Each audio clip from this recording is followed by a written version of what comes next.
सहाटू गांव में नुक्कड़ सभा में अध्यक्षता कर रहे चौधरी साहब, सम्मानित मंच, बिरादरी के सरदारों, नौजवान साथियों,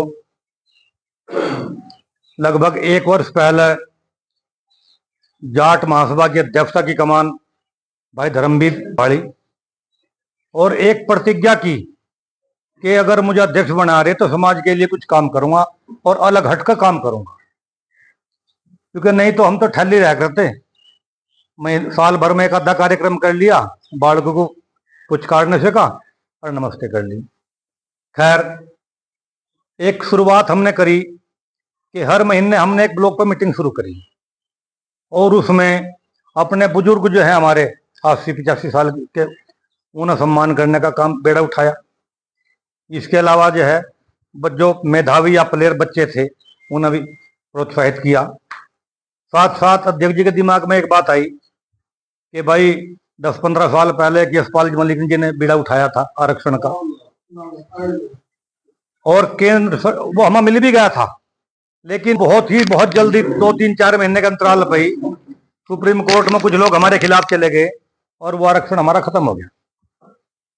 लेकिन हमने तब भी कोई आवाज नहीं उठाई, तो इनके दिमाग में यह बात आई और इन्होंने कहा कि भाई सब पूरी मीटिंग बुला के जनपद जाट महासभा की कि भाई ये बीड़ा उठाया जाना चाहिए। और इसके लिए स्थान भी सिसोली ऐतिहासिक गांव है, किसान यूनियन की राजधानी भी है, वो स्थान चुना गया और तारीख रख दी गई 30। पहले 23 रखी जाती थी, लेकिन वो दूसरी कार्यक्रम आ गया, 30 तारीख रख दी गई। साथियों, उसमें मुद्दे हमारे सामाजिक बुराइयों के भी हैं। शराब बहुत हावी होगी हमारी बिरादरी में, कई घर बर्बाद भी हो लिए। इसके अलावा एक बहुत बड़ा मामला है मृत्यु भोज। अगर एक समाज का, हमारा परिवार का कोई बुजुर्ग हो, जवान हो, बिचौंदड़ा हो और बीमार हो जा, महीना का अस्पताल में रह ले, तो खूड बिकते तो बिकने का नंबर जरूर आ जाए, इलाज इतने महंगे हो गए। इसके बाद भी अगर मान लिया किसी कारण से पूरा हो गया तो एक दबाव आदमी पर आ जा तेहरी का, देखा दाखी वो भी काम करना पड़ा हमें। तो हमने तेहरी और प्रबंध लगाने की आह्वान किया और उस आह्वान की शुरुआत ही अध्यक्ष जी ने अपने आप से करी। 6 महीने पहले इनके पिताजी एक्सपायर हुए, बड़ी सेवा करी इन्होंने, लेकिन जब नंबर 13वीं का आया तो ये चूंकि 2 भाई, एक बड़ा भाई भी इनका, इन्होंने कहा भाई मैं 13वीं नहीं करने का पिताजी की। तो साहब वो तो लिया ना पड़ा इनका भाई, तो इन्होंने मुझे कहा अलावत जी नूनू मेरा विचार है और क्या करूं, भाई तो नहीं मानता। खैर हम लोग भी लगे, परिवार लगा, इनके बहुत समझदार हैं इनके भाई बंधु और ताऊ चाचा के, सभी ने उन्हें सहमत भी कर लिया। और आपको ताज्जुब होगा, खाना 1 लाख या 2 लाख में हो जाता पूरे गवांड का, क्योंकि अधिकांश लोग उसमें तेहरी में रहे भी होंगे। 2-3 हजार लोग वहां पर आए और उसमें सुबह हवन कर प्रसाद ग्रहण कराया, चाय कॉफी पिला दी गई, भोजन किसी व्यवस्था नहीं थी। अच्छा, जो धन बचना चाहिए था या बचा होगा, इन्होंने उससे भी कई गुना ज्यादा 15-16 लाख रुपए दान में दे दिए अपने पिताजी की याद में, जिनमें गरीब कन्या की शादी भी करी गई है, संस्थाओं को पंखे भी दिए गए हैं, डीप फ्रिज भी दिया गया सिसोली पंचायत को।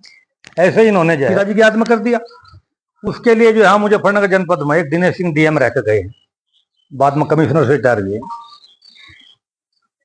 उन्होंने यहाँ पर आकर के, जब उन्होंने पढ़ी ना अखबार में ऐसे करा धर्मवीर बालियान ने, इनकम टैक्स के बंगले पर आकर के इन्होंने सोल उड़ा के सम्मानित किया।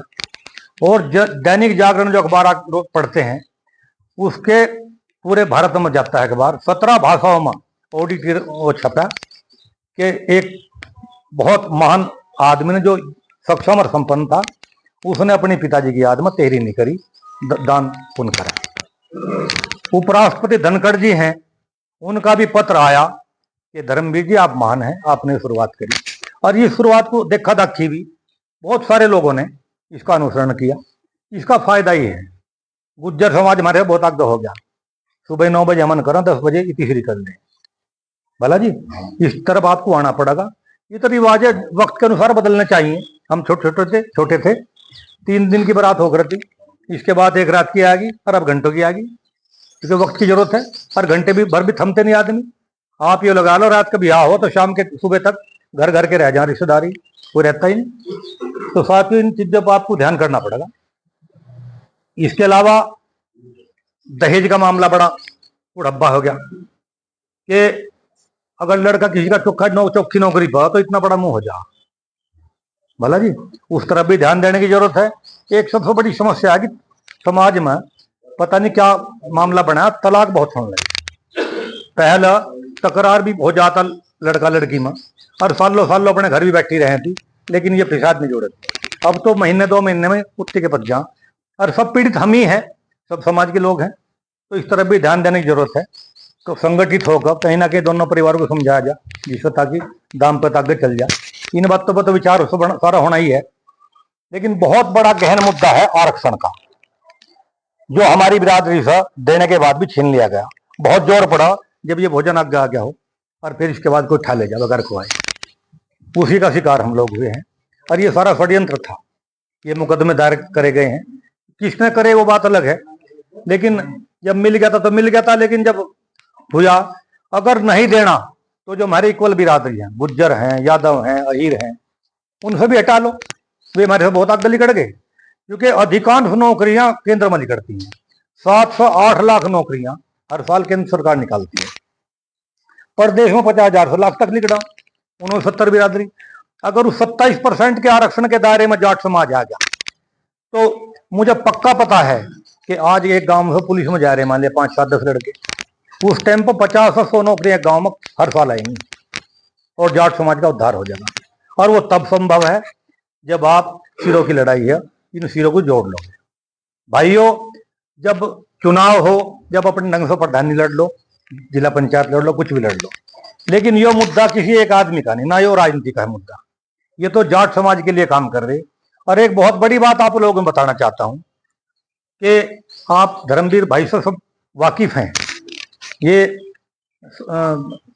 विधायकी की लाइन में थे भाजपा पार्टी से, लेकिन तब भी इन्होंने दिल से काम करा। जो आदमी दिमाग से काम करता है वो लाभ आने की सोचता है, मुझे वो काम करके लाभ होगा या नहीं होगा। ये दिल से काम करते हैं, लाभ आने की चिंता छोड़। ये राजनीति को तिलांजलि दे दी इन्होंने, और आज ये जाट समाज के लिए संगठन का काम कर रहे हैं, और दिल से काम कर रहे हैं। लाभ आने की कोई चिंता नहीं। ऐसा योद्धा आपको मिल रहा है, उस योद्धा का साथ दे दो। निश्चित तौर पर आज नहीं मिलेगा, और 10 पंचायतों के बाद मिलेगा, लेकिन जुड़ जाओ, इसका लाभ